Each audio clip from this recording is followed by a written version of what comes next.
Or should I call you brother? What? It's over. Time for you to put aside the gun and live.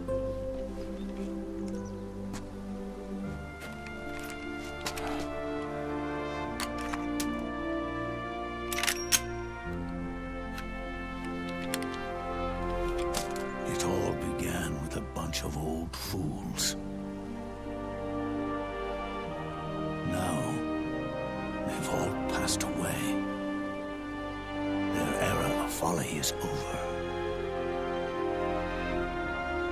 I'm the only one left, and soon I'll be gone too. How can you still be alive? That body, liquid burned on the Volta, wasn't mine. That was the body of a clone. Solidus.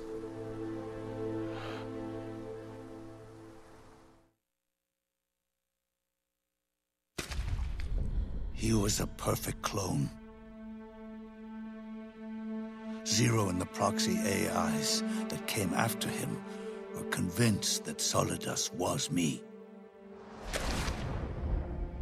I was implanted with nanomachines, kept in a state of eternal sleep by JD and the proxy AI.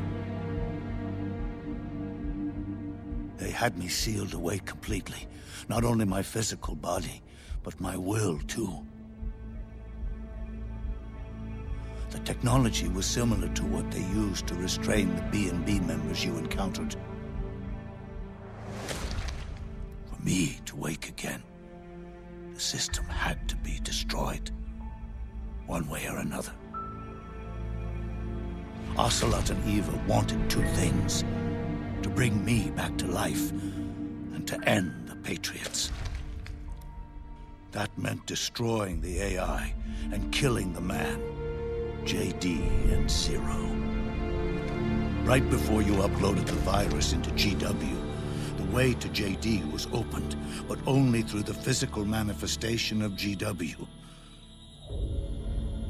That's when we finally learned the location of this man, Zero. For me, and for them, for Naomi, nothing was more important. And it was for that they put their grand scheme into motion. Eva stole my body from them and reconstructed it by replacing the missing parts with pieces from Liquid and Solidus.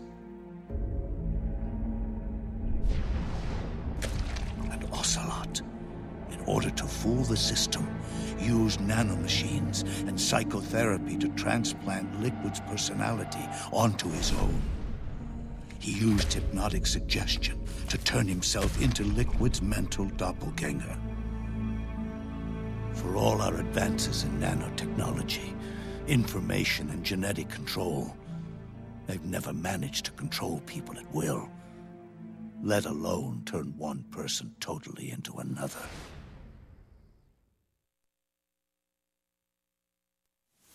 Under certain conditions, someone can be made to play a specific role. Act like someone else. Cats do love to play as snakes. It all started with him. Zero.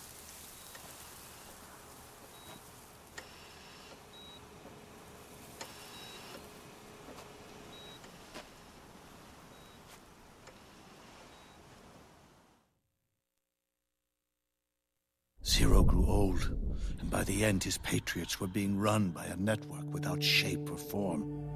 What do you mean, without shape or form? The proxies were only one small part of the vast cycle that Zero created. The corporations, for-profits, and research institutions that comprise the military-industrial complex were part of it too. They operated on budgets automatically allotted to them by the proxies. Accounts maintained by the Patriots. The network covered everything from weapons R&D and investment to production and marketing. It encompassed the people, the companies, even the laws that protect them. Politics and economics became nothing more than iterations of the same oppressively uniform system. I don't think anyone realized that it was all a setup, a mere set of norms. The Patriots were those norms, a neural network reduced to its simplest form. That's what they really represented. Uniformity without individual will, without change. But then one day, those norms suddenly deviated from that pattern and underwent a mutation. It was like the birth of a new life form.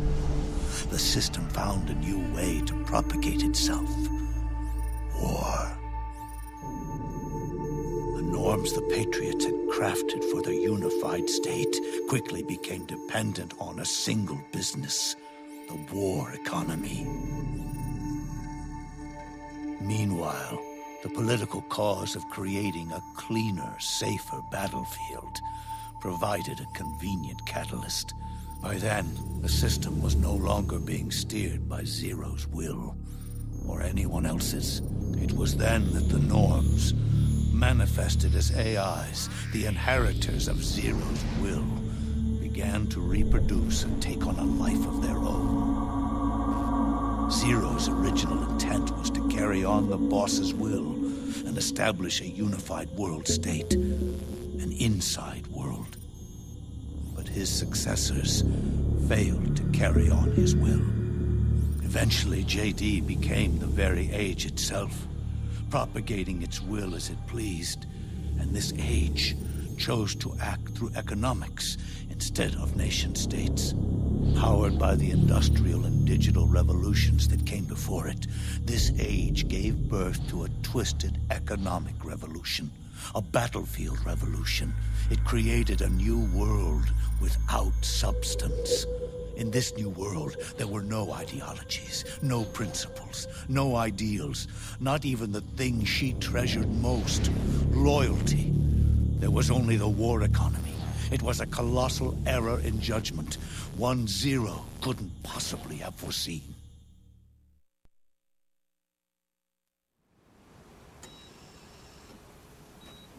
With the American system in a state of collapse, the Patriot Society has reverted to a blank slate. This man was the source of it all. And he doesn't even realize it. He's completely unaware of the fact that he led the world to the brink of ruin. Even with so much bad blood between us, it's funny. Now that I'm actually face to face with him again, the hatred is gone. All I feel is a deep sense of longing and pity. Did Zero really hate me?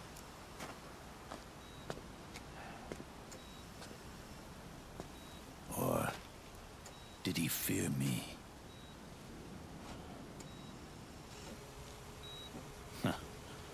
It's too late to ask him now.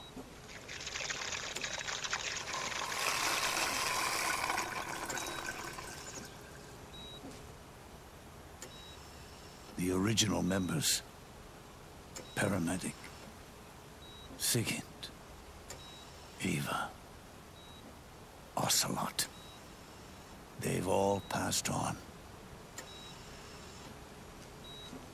Only Zero is left. Everything has its beginning, but it doesn't start at one. It starts long before that, in chaos. The world is born from Zero. The moment zero becomes one is the moment the world springs to life. One becomes two, two becomes 10, 10 becomes 100. Taking it all back to one solves nothing. So long as zero remains, one will eventually grow to 100 again.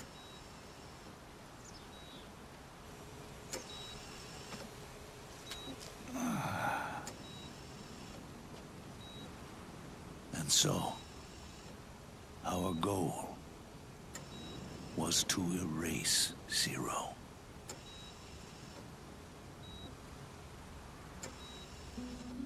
Even the mighty Patriots began with a single man.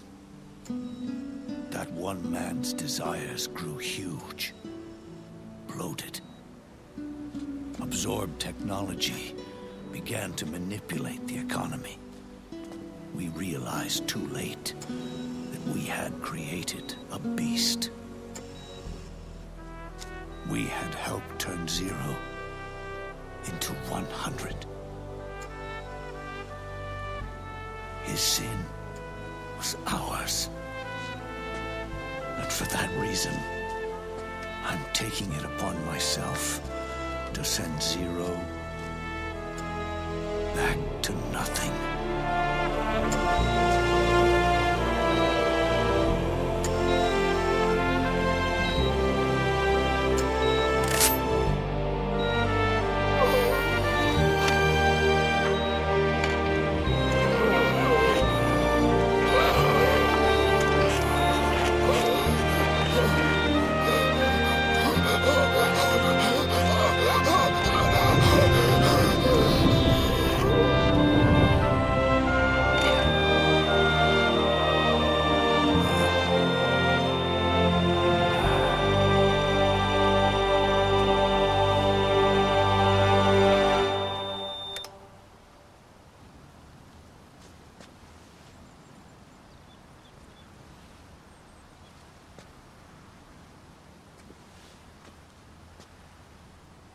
You going back to zero as well? You erased me 2 times before. Today will mark the 3rd. The fox die zero planted in you. It's already begun eating away at my body. Truth is, the fox die in you is what killed Eva and Ocelot. What are you talking about? Naomi. She told me everything.